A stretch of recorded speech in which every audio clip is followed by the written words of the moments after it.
In this video, I'm going to show you how to replace the maintenance box of your Epson WorkForce 2930 printer.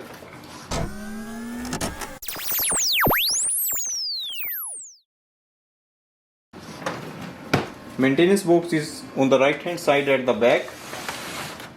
So move your printer. Now take a screwdriver and just remove this screw. Now pull it back from this corner and then you can just take it out. Our maintenance box is here.